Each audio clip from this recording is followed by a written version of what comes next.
नमस्कार बंधुगण आमर एही YouTube channel BK education Odia को आपण मानंकु स्वागत। आपण माने जानिथिबे प्रत्येक विद्यालय को जादू पेड़ी नामक गोटे बाक्स मिली अछि। एही बाक्स रे विभिन्न प्रकार शिक्षणीय सामग्री मान रही अछि। आसंतु आज आमे एही शिक्षणीय सामग्री गुडी को देखिबा एवं सेगुड़ी को किपरि व्यवहार कराजिवो से विषय रे बुझिबा। जदि आपण माने प्रथम थर पई एही भिडियोटी को देखुचंती तेबे भिडियोटी को लाइक एवं चैनलटी को सब्सक्राइब करिदेबे। चलंतु आरंभ करिबा आजिर भिडियोटी को।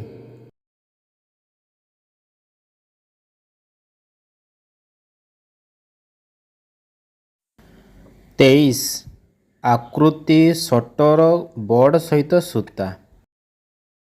उद्देश्य आकृति गुड़ी को वर्गीकरण करिबो एवं सेगुड़िकर नामकरण करिबो।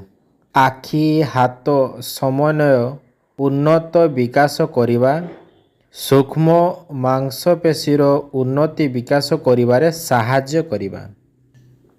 व्यवहार करिबार प्रणाली पिलामानंकु आकृति सजाड़िबा खेलना प्रदर्शन करिबे।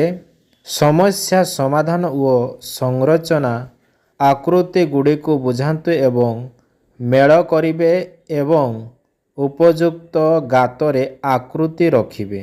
सजाड़िबा सहित पिलामानंकु पाड़ी आसीबा पर्यंत अपेक्षा करिबाकु शिखाइबे।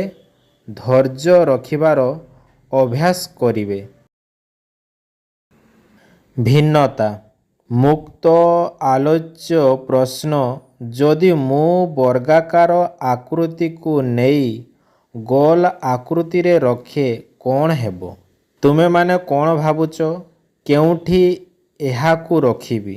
2 नंबर आपण विभिन्न आकार एवं अन्यान्य आकृतिर बोतल ठिपी को वस्तु परि व्यवहार करि पारिबे एवं पिलामानंकु आकृतिर छोट खेलना अनुसंधान एवं परीक्षण करिबाकु देबे। 3 रंग विषय शिखिबा तुमे कहिबा अनुसारे पिलामानंकु तुमर सूचना को अनुसरण करिबाकु कुहंतु।